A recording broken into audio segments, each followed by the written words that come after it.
Bien, entonces la clase de hoy es la primera del curso, versa sobre etnomusicología. Tienen en el programa de primero 2 paginitas y media al principio, ya diré que es cosas muy generales sobre lo que voy a explicar. Lo primero que hay que hacer es centrar el tema. Habitualmente los cursos de historia de la música ni tratan las edades prehistóricas, como estamos haciendo en estética, sobre eso no se puede saber nada, se dicen muchas tonterías, ni tampoco tratan otras culturas. Nosotros le dedicaremos una clase para que sepan qué otras cosas hay en el siglo XX. No, esto no es musicología la que se imparte en los conservatorios. Por ejemplo, aquí, mi director de departamento, Vives y compañía, y los cuantos profesores que tienen, o en otros conservatorios que lo hacen bien. En España esto se enseña, la musicología, pero es la musicología de la música occidental. Es decir, lo que se ve en esa carrera, lo que vamos a ver hoy es otra cosa. Ahora les aclararé qué es. En Occidente no hay fuentes escritas anteriores al siglo IX, no han quedado. Esto ya lo veremos en estética, que hay, que no hay. De modo que la musicología que se enseña en los conservatorios, con ese nombre correcto, es la que atañe a Occidente. Empezaré por donde debo, voy a poner Puyer aquí, para no perderme, es que el mundo es muy grande. Puedo poner algunos de sus pueblos si quieren, lo piden, no hay ningún problema. No, Noruega, más o menos, Italia, Grecia, etcétera, se lo imaginan, ¿no? Por aquí están las Américas, el Golfo, no sé qué, bueno, hacen un esfuerzo de imaginación, ¿no? Y Asia no me cabe, está ahí. Voy a decir, en estas carreras, que es una licenciatura, pues es una especialidad, musicología convencional, se estudia la evolución de la música en Occidente, la música tonal, desde el siglo IX hasta nuestros días, hasta el siglo XX. Pero claro, tienen que ser conscientes de. Estamos ignorando realmente a la mayor parte de culturas. Por ejemplo, China o la India llevan aquí miles de años. Hay, a ver si lo pinto fuera, da igual, la India y China, que está aquí encima, de los 6.000 y pico millones que somos en el planeta, 1.000 millones y pico son hindús. Y 1.000 millones y bastante pico son chinos. O sea, entre estos dos ya son casi la mitad de la humanidad. Y luego hay un sinfín de culturas tribales, indios del norte. Hoy veremos algunas cosillas de toda esta gente, un poco, para que entiendan qué es lo que estamos dejando al margen.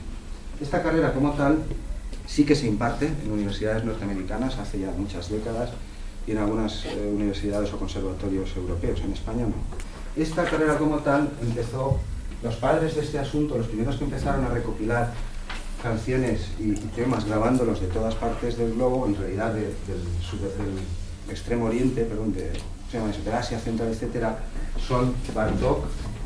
Esto que estoy diciendo ahora sí es tema de Bela Bartók, Leo, no me acuerdo cómo es, Janacek y Zoltán Kodály. ¿Saben quiénes son? Supongo. De Bela Bartók, pues ya, para dejárselo. Son un grupo y en torno a 1900, en los tiempos de Mahler, ellos en verano, están por aquí, son húngaros, rumanos, búlgaros, de esta zona de aquí está el Mar Muerto. Pues lo que hacen en verano es, en vez de irse de vacaciones a la dacha, ahí al chalet, ahí donde tiene Putin y todo eso, en el Mar Muerto hay unos complejos urbanísticos que para qué. Pues en vez de eso, se metían todo el verano, con la que cae ahí, en las estepas del Asia Central, como dice la obra de Borodín, a recopilar todos estos cantos. Al final de la clase veremos una foto donde se les ve a ellos en un pueblo de por ahí, Transilvania, por ahí metidos, y en el alféizar de una ventana se ve un picú. Un picú es los primeros tocadiscos de la historia, saben qué son, ¿no? Los picús. Después hablaremos un poco de ello. Estos pasan por ser los padres, pero hay otros musicólogos eminentes. El primero que empezó a recoger o a intentar sistematizar producciones musicales que no fueran occidentales es un ilustrado, un barroco, es Charles, lo veremos también en foto en un momento, Charles Burney.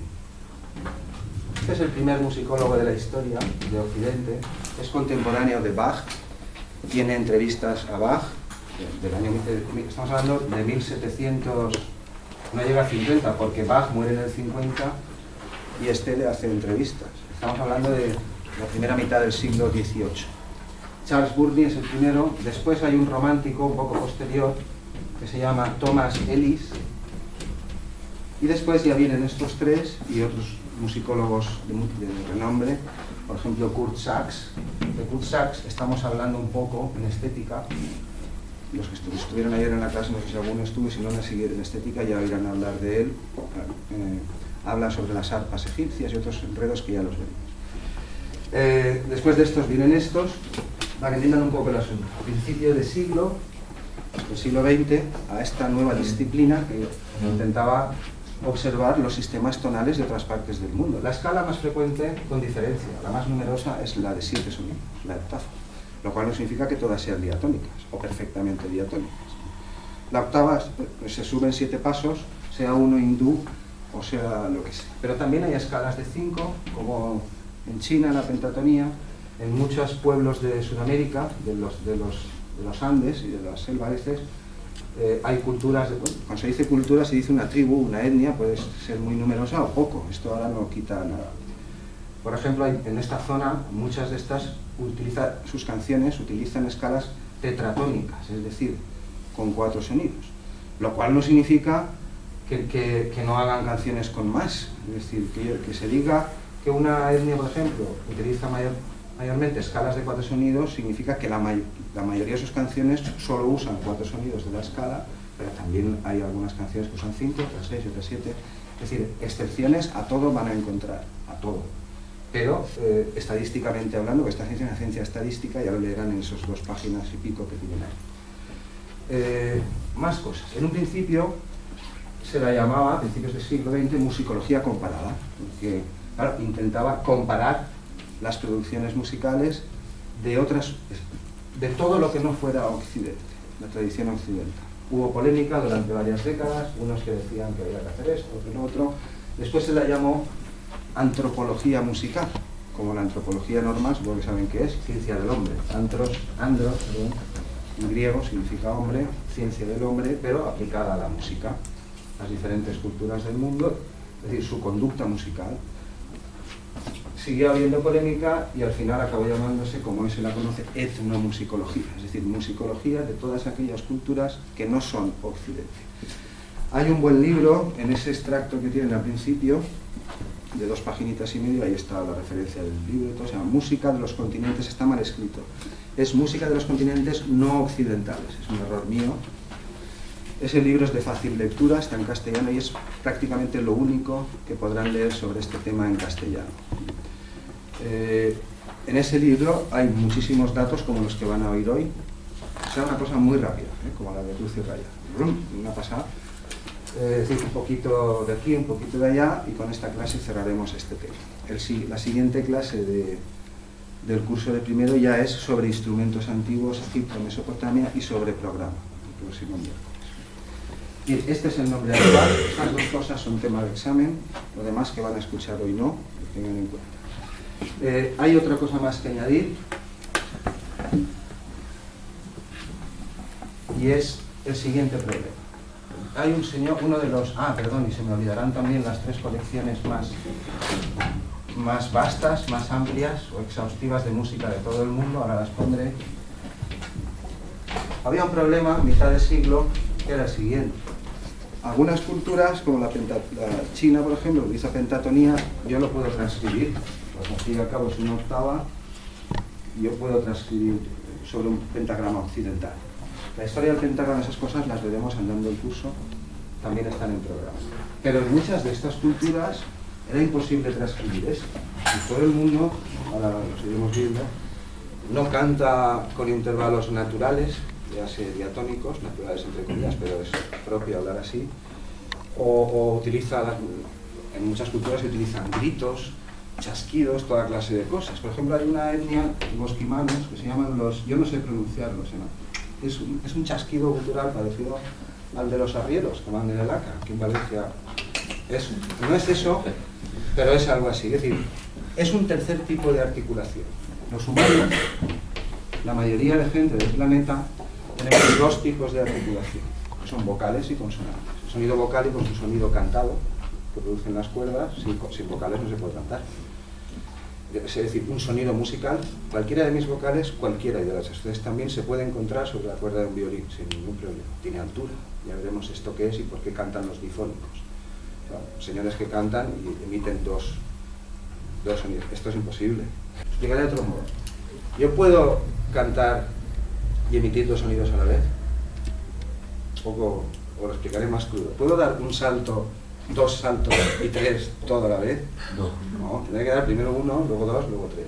Luego, por el fenómeno de las cuerdas, que lo veremos en estética, etcétera, la cuerda, por ejemplo, vibra a 440. Pero sabemos que es complejo, es un fenómeno físico armónico, claro. ¿Puede la cuerda vibrar a 440, pero también a 880, pero también a su quinta, pero también a su octava? No. La cuerda vibra a lo que vibra, pero el aire sí. Es decir, yo no puedo producir dos sonidos, pero como cada vocal es un sonido musical, tiene altura, es un sonido complejo. Es la suma de muchos sonidos. Los cantores difónicos en todo el sureste asiático, esto es en la musicología, tienen un artículo en el programa de estética al final. En todo el sureste asiático, en Tierra del Fuego, aquí en la punta de Sudamérica, bueno, en Mongolia hay hasta festivales de esto. Pero gente que no son músicos, parte de su tradición, cantan, emiten una fundamental a la que sea y consiguen disociar un armónico y ese es el que flauta. Lo veremos si no hoy en la próxima clase. Volviendo a los ikun, o como se diga esto. Bien, estos son los bosquimanos del Kalahari. Tienen un tercer tipo de articulación. Además de vocales y consonantes, utilizan este tipo de chasquidos o ruidos, es parte de su idioma. Cuando cantan igual. Es decir, empezamos a considerar canciones tribales, de culturas menores, si lo quieren llamar así lo que fuere, pero nos encontramos con un sinfín de parámetros musicales, porque son musicales en su cultura, que no los podemos transcribir aquí. No sé si han visto este tipo de partituras alguna vez, cuando se transcribe música de estos pueblos, a veces aparece la figuración escrita así, ¿no lo han visto nunca? ¿Significa esto que son 4 sis? No. ¿Significa eso que son 4 sis un poco desafinados que no puedo pintar y son los 4 iguales? No. Es decir, este puede ser un si y pico, y este un si menos pico, y este un si más 2 pico. Claro, ni llega a ser un do, ni es un si bemol. No hay modo de transcribirlo. De modo que Alan Lomax, uno de los musicólogos más etnomusicólogos más eminentes de todos los tiempos, no sé si vive, creo que ya no, lo veremos después en una foto, ideó un sistema para intentar comparar un sistema objetivo. Claro, grabarlo es objetivo, pero grabarlo lo escuchamos, pero claro, si cantamos en polifonía tonal, está claro, detectamos hasta las desafinaciones, pero aquí ¿cómo vas a saber? Esto es como si fuera música súper contemporánea, que hay directores especializados en eso, ¿eh? Gente, si no lo saben, ya se lo cuento yo, hay directores occidentales que están especializados en dodecafonismos y en cosas extrañas. ¿Y tú cómo sabes que el tuba número 2 no ha dado el sol sostenido en una cacofonía? No. Sí, pues, pero estos señores se han especializado en eso. ¿A qué voy? Alan Lomax ideó un método que se llama cantometría. Si lo quieren buscar en inglés, porque en castellano no encuentran nada, tienen que teclear Cantometrics, que es el nombre en inglés, Cantometrics. Es una colección, no recuerdo el número exacto, de 50 y tantos parámetros o medidas que se pueden decir, no solamente la altura de las notas, su duración, el número de instrumentos, hasta 50, para intentar en efecto comparar estas cosas, por lo menos cuestiones técnicas, me estoy refiriendo. Que no me olvide, porque en un momento voy a empezar a proyectar una imagen o dos por cultura, va a ser una cosa muy injusta, pero esto es lo que podemos hacer. Diré un par de cosillas de cada cosa. Si quieren saber más, acudan a ese libro. Es de fácil lectura, eso significa que lo pueden entender hasta gente que no sabe solfeo. Habrá cosas que a lo mejor no, pero es un libro bastante ameno. Hay ahí cientos de curiosidades como las que dirán en un momento. Las 3 colecciones de música de todo el mundo, no occidental, todo lo que se sale del criterio occidental, más completas son: la primera es de Alan Lomax Collection. A Lomax lo veremos ahora. Era un rockero como el dúo dinámico, cantaba bebop y cosas de esas, tal cual, como tienen, sí, rockabilis y esas cosas, sus tiempos de joven. De Alan Lomax Collection tienen una página web, la pueden pedir, la pueden comprar, pueden esperar que el centro donde trabajen algún día la compre, van dados, si esperan eso, van dados, que yo no entro, si se la suben, si se la baja, que no lo sé. Son más de 200 LPs, la información que tengo es de hace unos años y la van aumentando, no sé cuántos serán ahora, de todas partes del mundo. La siguiente es esta es la de la UNESCO, de UNESCO, tecléenlo en mayúsculas, UNESCO, lo que pasa es que creo que es Anthology of Music o algo así, of World Music, no me acuerdo bien del nombre. Estos son algunos menos. Y la siguiente, que son unos 60 LPs, es Best World Songs, es de JVC, la editorial. Best World Sounds, los mejores sonidos del mundo, la editorial es JVC. JVC. Aquí hay canciones del Tíbet, el canto ese de los budistas del mundo, Om, vamos a ver Om no vamos a ver, pero vamos a ver otras cosas más sorprendentes que luego. Estas son las, este tiene 60, este no recuerdo el número, además la tengo incompleta, este son más de 200. Bien, pues las cosas en general están expuestas, no sé si tienen alguna duda o algo, yo sobre la marcha lo que vaya viendo ahí ya lo iré comentando.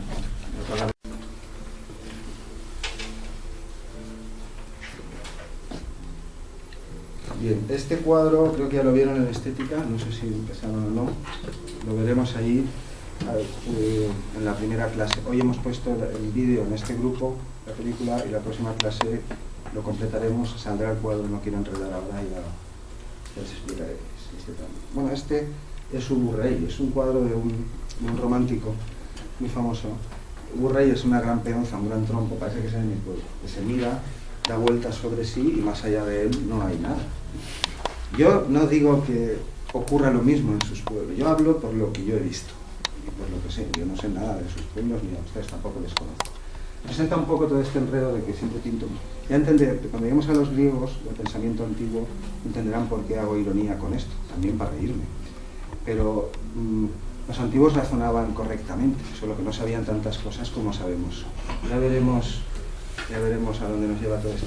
La pregunta que les voy a plantear, porque estamos hablando hoy de todos los sistemas tonales que no son Occidente. Pero eso no significa, es verdad que Occidente, el sistema tonal que usamos hoy en día, que ya lo usaba Aristoxeno, que también lo usaban los babilonios, la escala diatónica. Es verdad que nuestro sistema, basado en el fenómeno físico armónico, es el más próximo a la naturaleza. Esto es verdad, que estoy diciendo. Es verdad, pero eso no significa que nuestra música es más música que otra. Esto es un absurdo. Es decir, que una cultura no utilice el sistema tonal occidental o las escalas 7 sonidos no significa, me están siguiendo más o menos. Entre esto y lo que digan en estética se pueden hacer un cuadro. Lo plantearé de otro modo, como decía Chaplin. Esto es más casa que esto. Esto es una casa de estas de la Polinesia, que hacen con palos y troncos. Esto es una casa moderna construida sobre una cascada. Estoy acordando de otro chiste que no me voy a contar. Es que ese es un poco verde. ¿Entienden la pregunta? Se lo preguntaré de otro modo. Estos son rascacielos, o representan rascacielos, sus oficinas, sus secretarias, todo eso. Y esto es un tipi indio, una tienda de campaña. ¿Esto es más casa que esto? La pregunta es absurda. ¿Para qué querría yo en el desierto un rascacielos? Hombre, a lo mejor para hacer un congreso sobre estas cosas, pero tendría que alimentarlo, lo que se llama ascensores, y no tengo luz, tendría que poner agua, en fin. Lo más práctico en el desierto, que es donde viven estas culturas, es una tienda de campaña. Son nómadas, esta noche venimos aquí, mañana venimos allá, como el granje, más o menos. No sé si ven el asunto. ¿Entienden lo que estoy tratando de decirles? Ahora les voy a hacer otra pregunta. ¿Puedo yo, con estos materiales, construir un rascacielos? No. Lo cual no significa que uno sea más casa que la otra. Es decir, musicalmente hablando o auditivamente hablando, si queremos construir edificios muy complejos, como puedan ser las cantatas de Bach, los conciertos de Brandenburgo, las sinfonías clásicas o cualquier cosa que se nos ocurra, necesitamos que de vez en cuando los ladrillos, por hablar así un poco aparecen mal, los bloques que lo constituyan, sean tonos o lo que fuere, de vez en cuando coincidan, porque si no, el Lexín Castillos que ya no se lleva. Intentaba regalárselo a mi sobrino y eso ya no existe. Ahora hay Legos y cosas así, supongo que sí lo han visto, Lexín Castillos. Quiero decir, poner un ejemplo. Durante el Renacimiento y en la Edad Media, incluso en el Barroco, para construir fortalezas, catedrales, etc., se utilizaban sillares. ¿Saben lo que es un sillar? Un bloque de granito cúbico de este tamaño, en fin, una cosa relativamente simple de tallar, relativamente simple de transportar, En fin, de eso están hechas todas estas cosas. Yo con sillares puedo construir esto. No puedo, porque pesan mucho y al final reventaría, que es la razón por la cual las catedrales góticas, es decir, en el gótico, si una ciudad, por ejemplo, Cullera, vamos a suponer un caso, me pongo yo de ejemplo y así me protejo contra otras críticas.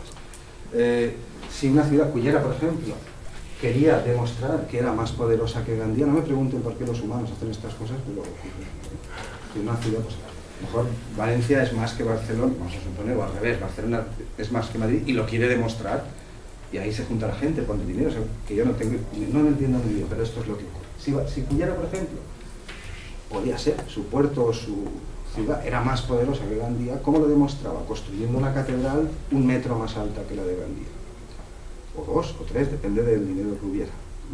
Es decir, pero claro, con los sillares empezó a haber un problema, y es que a partir de una tú puedes levantar pisos con sillares, ahí están los castillos, pero llega un momento que, claro, esto revienta por los lados, por eso se desarrollaron las naves laterales de las iglesias y los arbotantes, esas cosas. Es decir, con cualquier material no puedo hacer cualquier cosa, lo cual no significa que un castillo o una catedral gótica no sea una construcción ni artística ni muy funcional. Ahí estarán miles de años, mientras que estos no sabemos lo que durarán. A lo que voy, música es uno, música es otro. Es verdad, imaginen la escala hindú, que la veremos en esta clase o en la siguiente. Bueno, la escala hindú, el sistema hindú. El sistema hindú, que los hindús no escriben su música, lo cual no significa que no hay reglas o que no hay formas.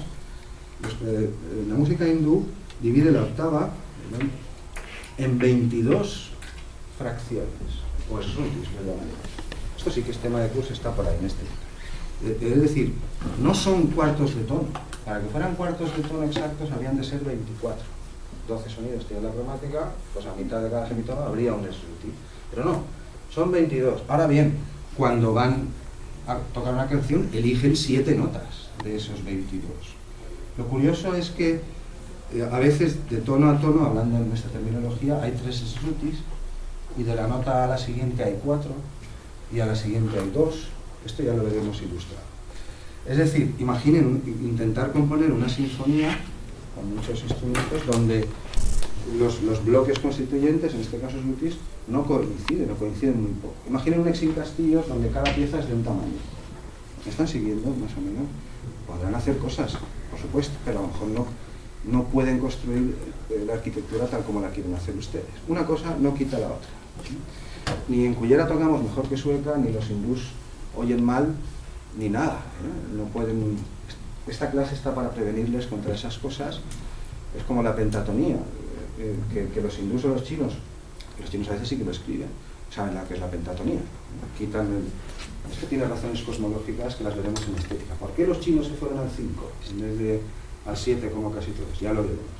Y lo que estoy diciendo es, no pueden ustedes, por más títulos superiores que tengan, coger un xilofón, quitar el fa y el si, es decir, los dos semitonos, ya no hay sensibles, ya no hay esa cuarta del semitono, no está, no hay conflictos tonales, y llegar a China, empezar a tocar, improvisar el xilofón y esperar que les aplaudan.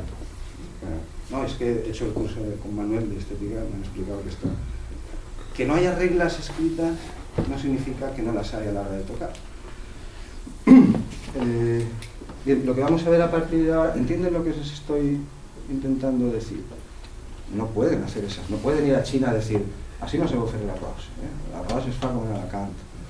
Eso los que sean de aquí, los que sean de Valencia dirán, no, la paella es un pollastre, no sé qué, cada cual cocina el arroz como le parece. Las octavas las seguimos todos. Las octavas, las quintas y las cuartas son intervalos universales. ¿Eso qué significa? Que ya lo expliqué en estética, pero como en el grupo de ustedes voy deslavazado, no hay cultura humana conocida, creo que así hablé el primer día, no existe, que no haga música. Y tampoco ninguna, ya pueden ser 14 indios que quedan aquí o que da igual, que no tenga, que sus producciones musicales no contengan estos 3 intervalos. Utilicen la escala que utilicen. Dividan en tonos, en microtonos o en tonos de tonos, como ocurre con la música árabe, y siguen teniendo octavas, quintas y cuartas. Universal, ¿qué significa? Que está presente por todas partes. Ya lo veremos con un poco más de detalle. ¿Sigo? ¿Vamos bien hasta ahora? ¿Sí? ¿Más o menos?